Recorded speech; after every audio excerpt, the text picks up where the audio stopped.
Olá, gente. Estamos de volta com mais um Caminhos da Diversidade, que venho convidar a vocês a assistirem. Hoje nós falaremos um pouquinho sobre tecnologia assistiva, algumas novidades. Também falaremos sobre a legislação voltada à pessoa com deficiência no que se refere a concursos públicos e empregos em empresas privadas. E teremos uma entrevista com Sônia Mendes, que tem um trabalho lindo, maravilhoso na FAETEC de Quintino, com pessoas com deficiência. Está imperdível o programa, conto com a audiência de vocês.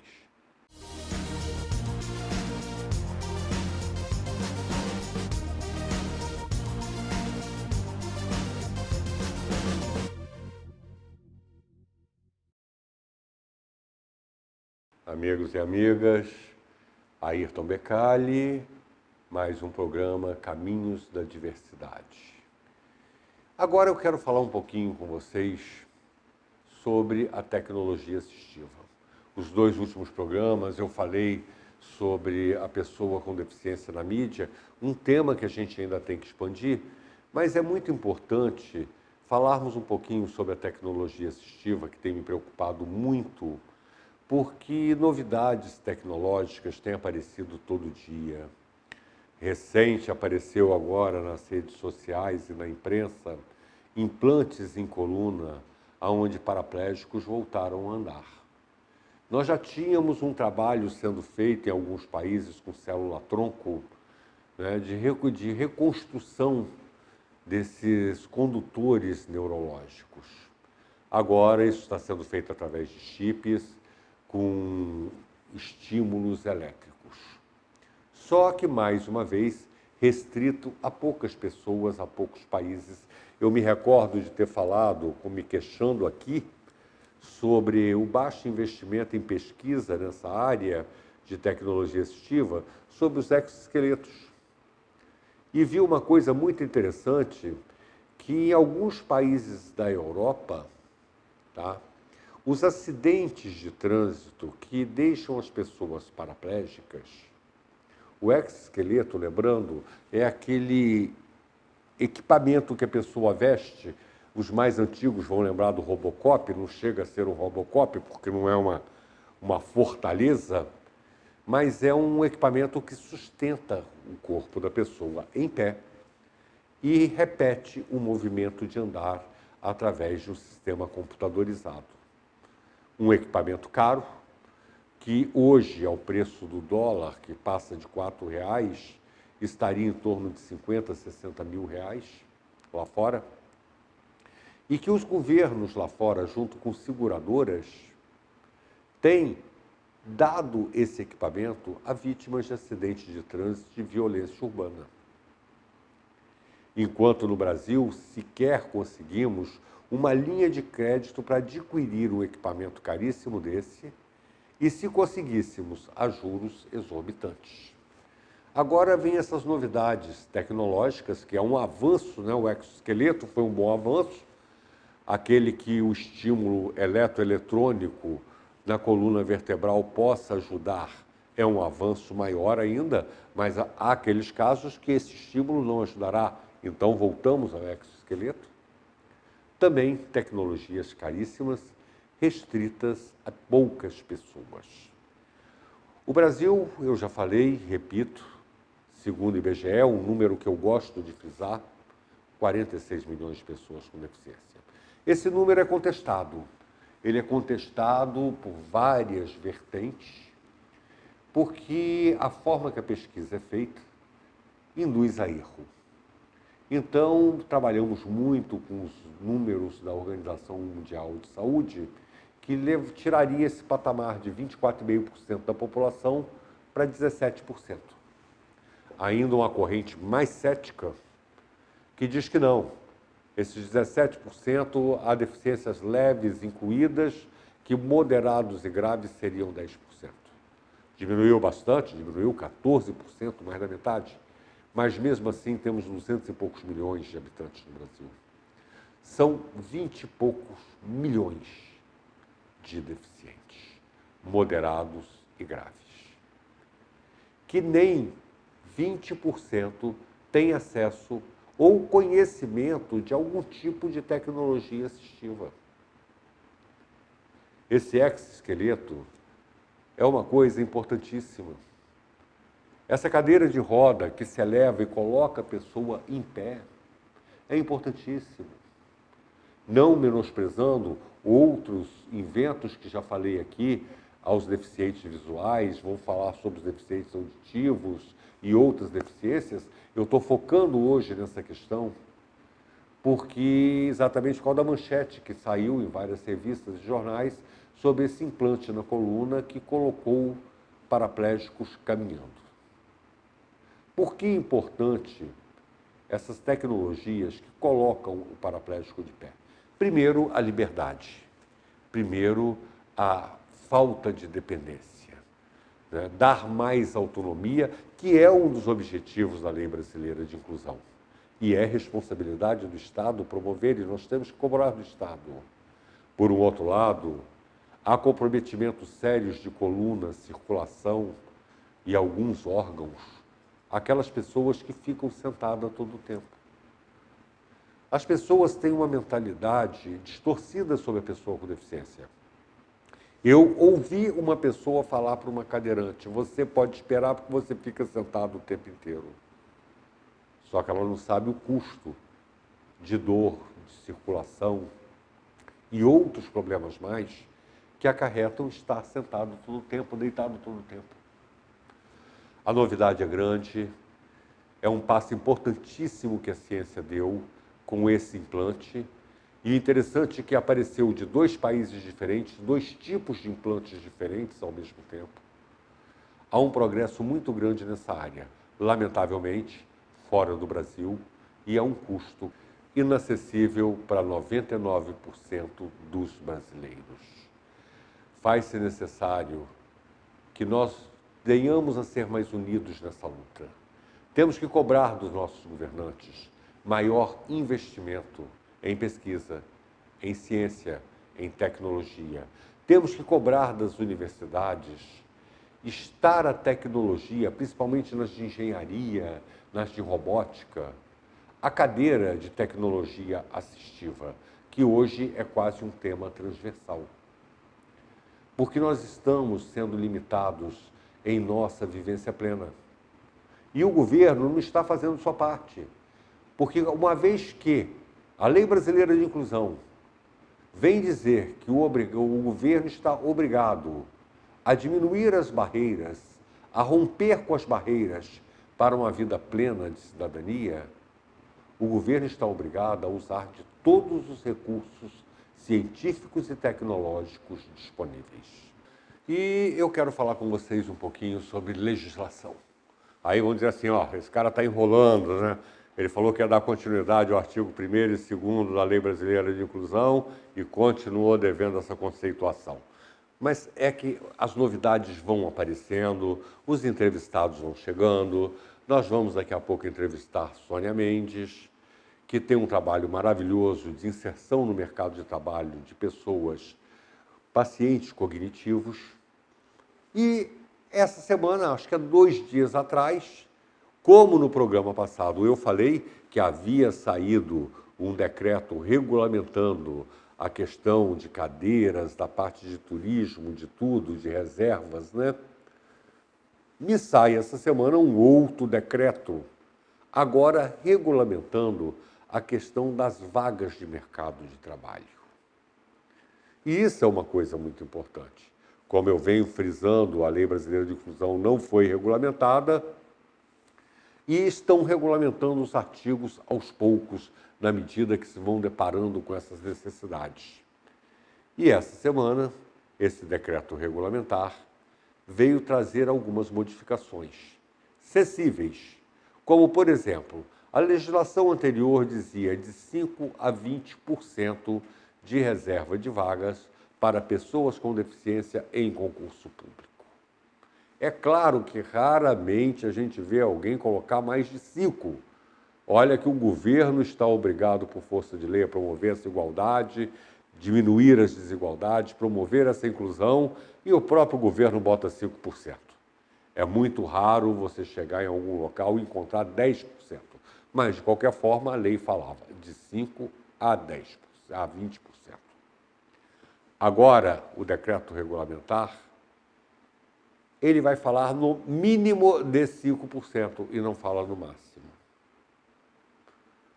E, juridicamente, nós temos que avaliar como fica isso, porque a lei havia estabelecido um teto, que eu, confesso, preciso até reler o decreto, não vi este teto ali estabelecido.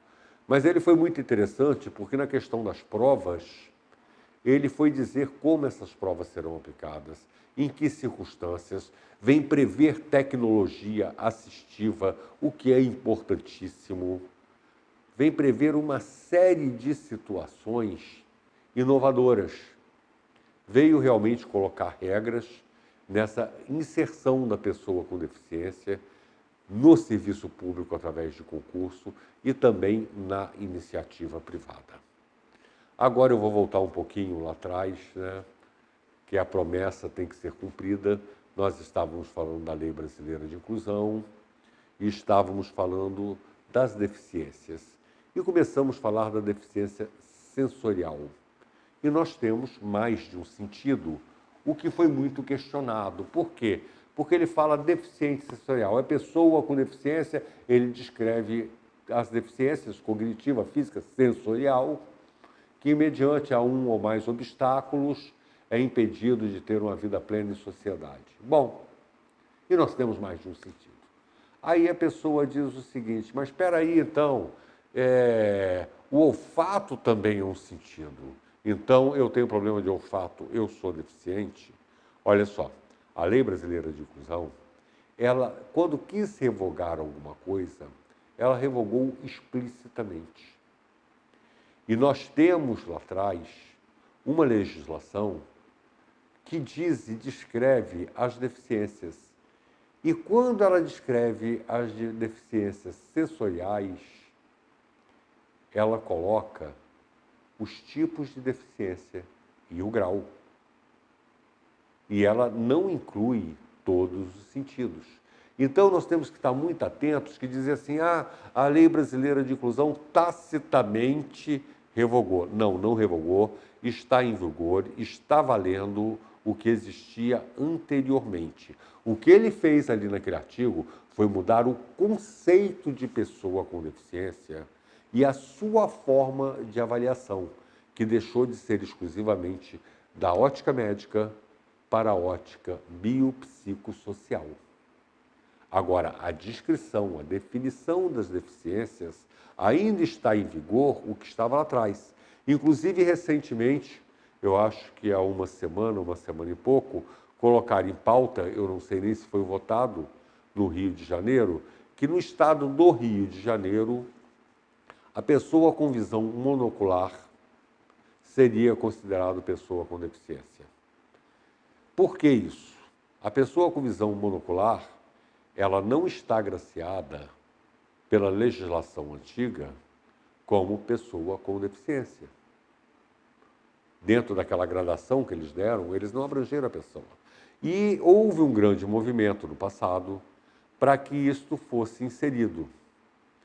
E no âmbito da Secretaria Nacional da Pessoa com Deficiência, do Ministério da Justiça e do Conselho Nacional da Pessoa com Deficiência, após uma avaliação técnica, eles entenderam que colocar a pessoa com visão monocular como pessoa com deficiência iria de encontro à Convenção da ONU, que o Brasil é signatário, que faz parte hoje de nossa legislação.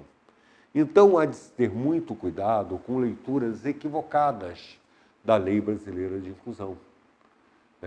Tem que ficar claro, vou repetir, aquele artigo ali, ele vem conceituar e mudar o enfoque, que agora a deficiência não é mais só avaliada por um médico, e sim por uma equipe multidisciplinar para fazer uma avaliação biopsicossocial.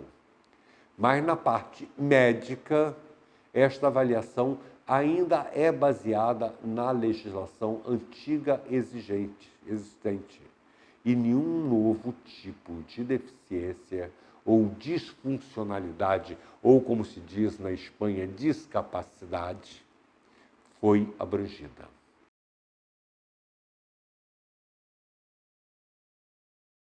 E conforme prometido, estamos aqui com a minha amiga querida Sônia Mendes, pessoa que eu gosto muito, muito admiro. Sônia é mestre em diversidade e inclusão, é da FATEC de Quintino, Rio de Janeiro, e tem um trabalho maravilhoso numa escola lá dentro chamado Favo de Mel. Mas ela não tem só esse trabalho.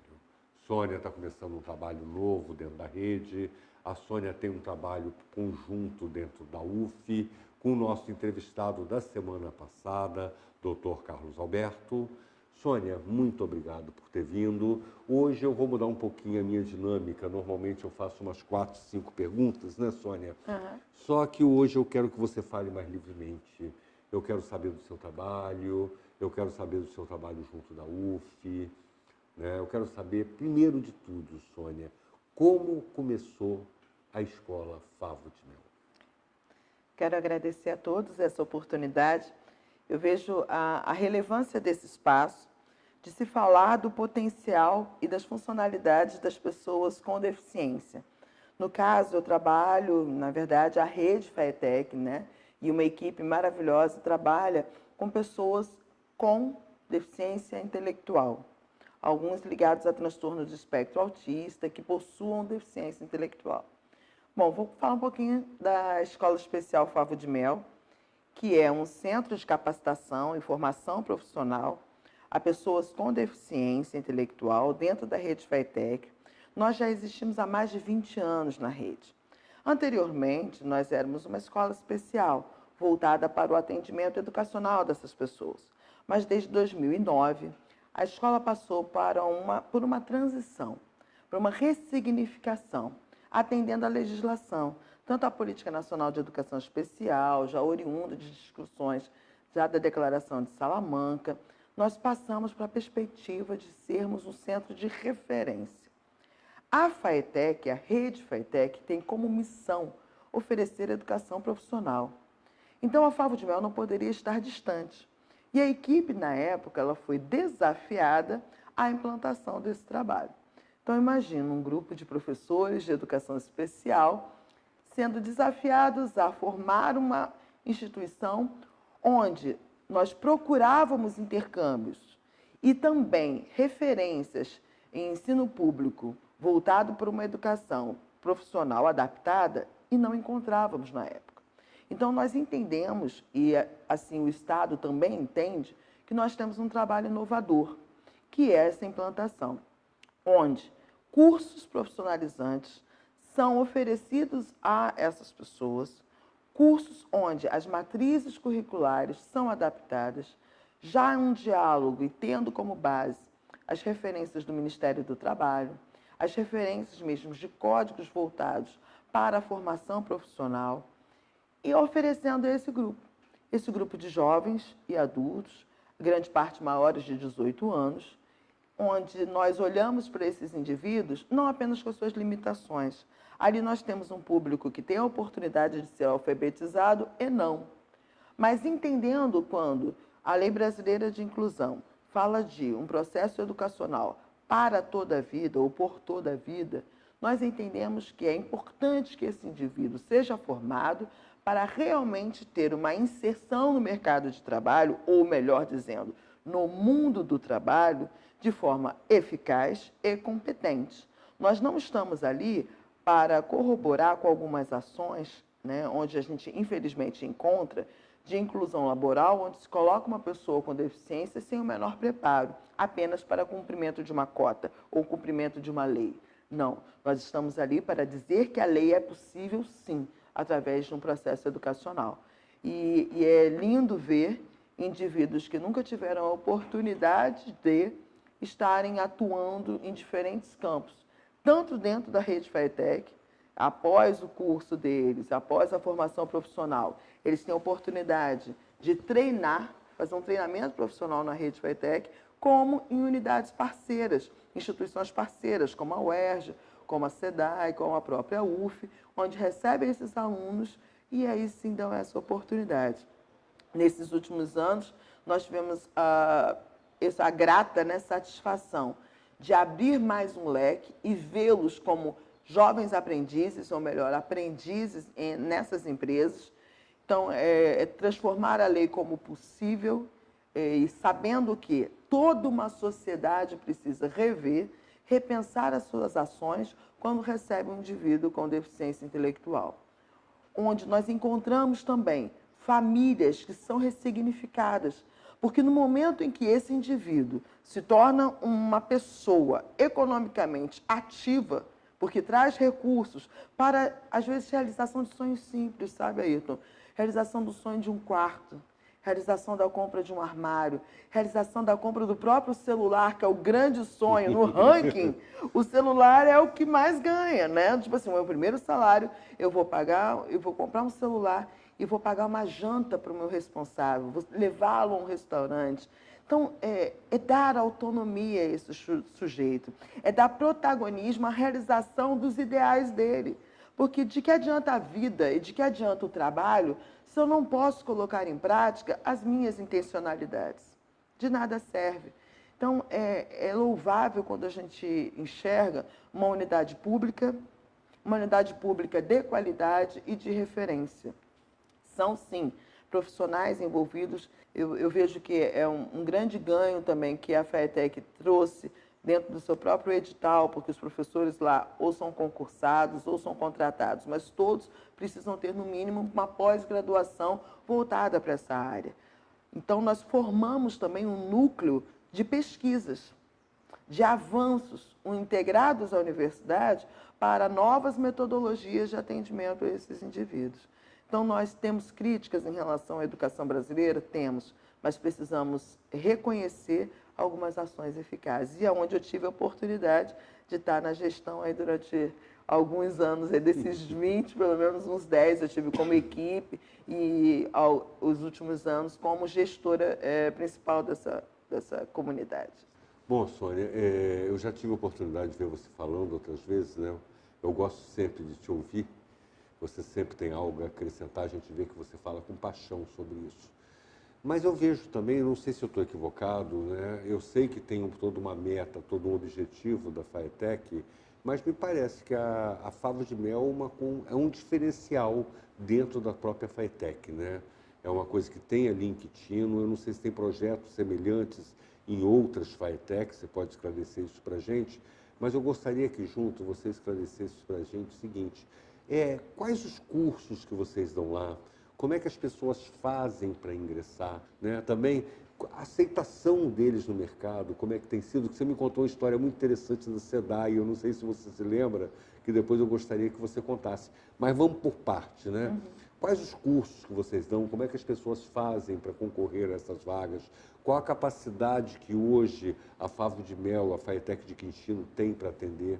Bom, então eu gostaria de reiniciar, né, falando sobre o surgimento da Favo de Mel. A Favo de Mel ela é uma instituição única, uma unidade única dentro da rede.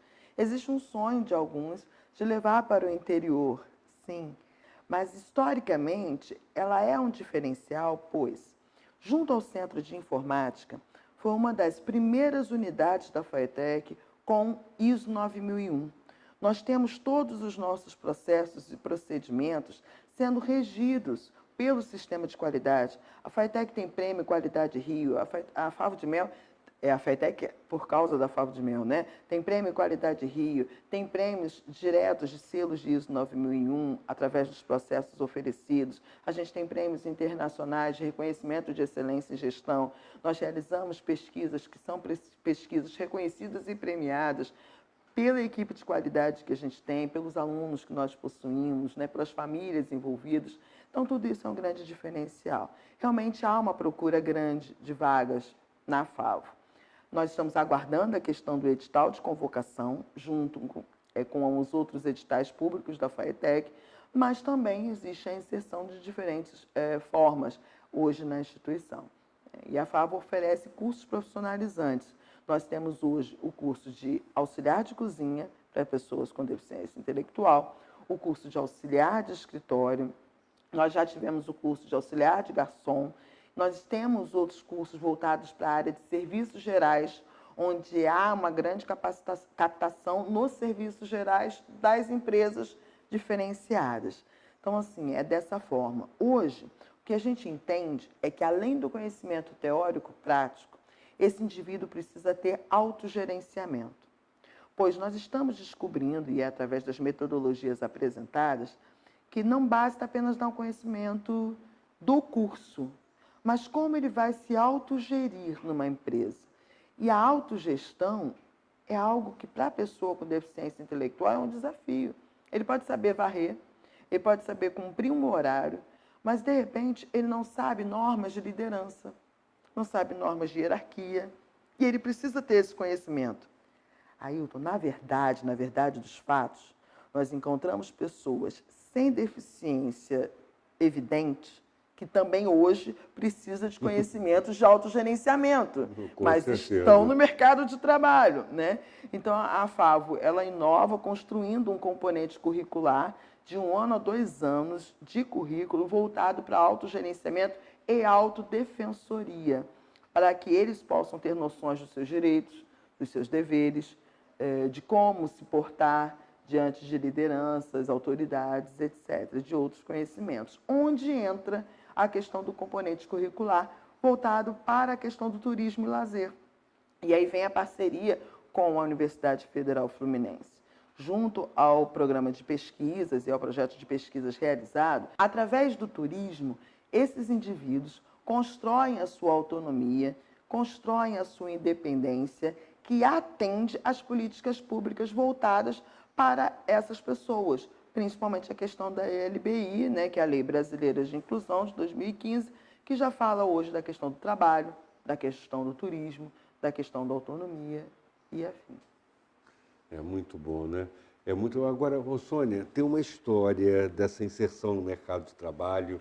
Você me contou uma vez sobre a questão da SEDAI. Essa observação que você fez do mercado de trabalho e da LBI, né, é bom esclarecer para as pessoas que a LBI vem reforçar já algumas legislações que faziam reservas de vagas, tanto em empresas privadas quanto em concursos públicos, e que não foi regulamentado, né? E que essa semana saiu um decreto regulamentando de como vai funcionar exatamente, principalmente na área de concurso público, né? Que foi muito interessante as alterações, porque veio a colocar regras, inclusive sobre tecnologia assistiva para as provas, né? Foi um decreto muito interessante, né? Porque, lamentavelmente, a LBI está carecendo de regulamentação ainda. E isso tem sido um fator muito dificultante, né, para a inserção em mercado de trabalho, para a educação inclusiva, para tudo, porque as pessoas não sabem que direção, porque a lei ela é genérica, né? O que vai dizer como funciona é a regulamentação. A questão da inclusão, como é que é a aceitação no ambiente que eles vão trabalhar. Como é que é essa história, Sônia? É impressionante, impressionante. A gente verifica efetivamente que nós estamos fazendo ciência, educação e transformação, não apenas das vidas dos nossos alunos, mas também de todos os colaboradores das empresas onde eles estão inseridos. Então, a história é a seguinte: nossa primeira turma terminou o contrato de aprendiz, que tem determinado tempo, né? E aí eles estavam indo embora. E foi interessante, pois as equipes de trabalho não queriam de jeito nenhum que eles fossem embora. E aí tentaram negociar junto conosco, junto com a própria chefia, mas eles têm que ficar, eles precisam ficar. E os próprios alunos também não queriam ir, mas eles entenderam juntos que aquele tempo de aprendizagem precisava passar. E as equipes se mobilizaram, e hoje já é até uma prática. Eles realizam uma confraternização com vídeos que vão aferindo e vão colocando em prática todo o ganho daqueles indivíduos ali. E não apenas 2 indivíduos. Os membros, os colaboradores dão depoimentos do que a vida profissional e pessoal deles modificou a partir do momento que eles tiveram companheiros com algum tipo de deficiência atuando e trabalhando juntos. Logo, é a transformação de uma sociedade. Em alguns momentos a gente pensa em processos macros, mas a gente precisa entender que a inclusão ela se faz no dia a dia. E essas experiências, quando elas são publicadas, quando elas são compartilhadas, principalmente quando a gente começa a focar nas funcionalidades desses indivíduos, porque as limitações nós já sabemos, existem diversas nas áreas de habilidades acadêmicas, na questão do ir e vir, da autonomia, independência, isso nós já sabemos há anos. O que nós precisamos enfatizar é o que eles são capazes. E eles mostram e nos surpreendem a cada dia.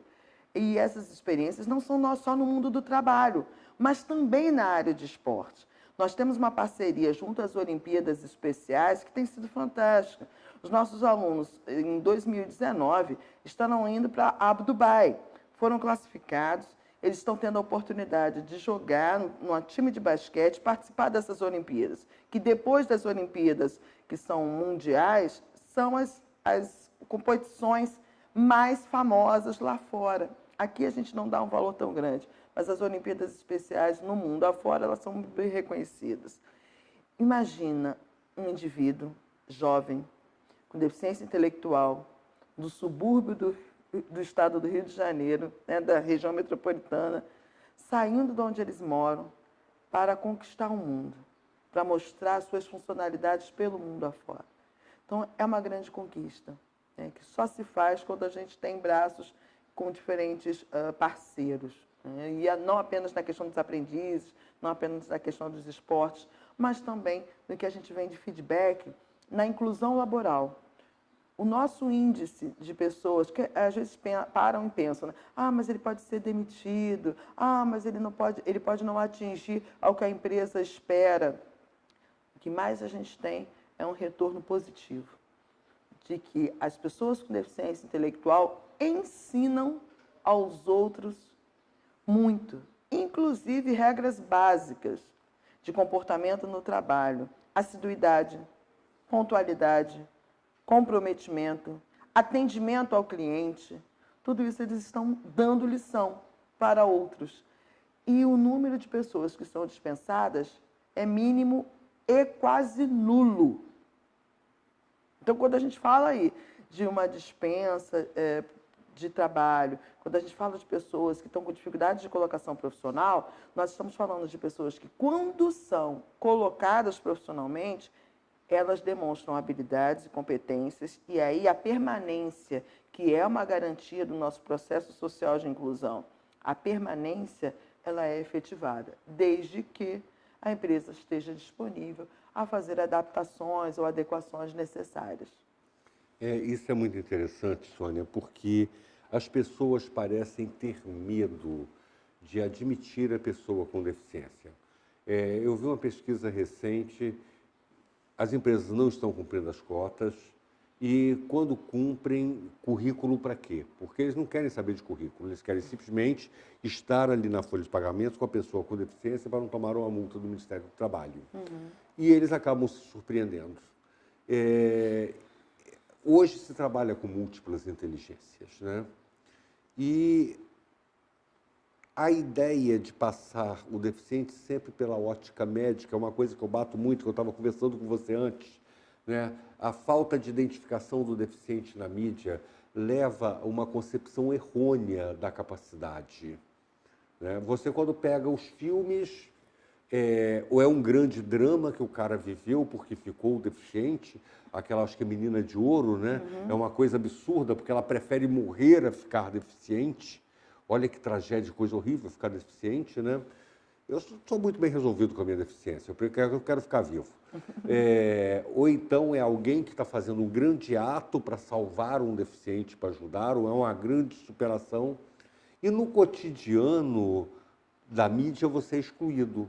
Numa cena corriqueira de praia, de festa, nunca tem um deficiente, em um ambiente de trabalho.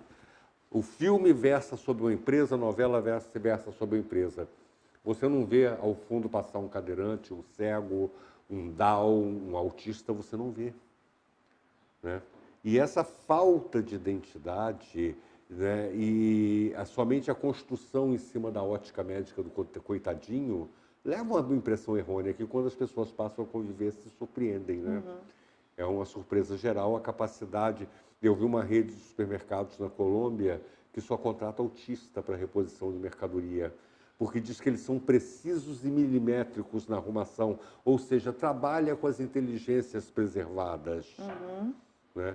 E é uma coisa que o brasileiro ainda está tendo que aprender. Nós temos algumas iniciativas, nós temos um café em São Paulo que todo mundo é down.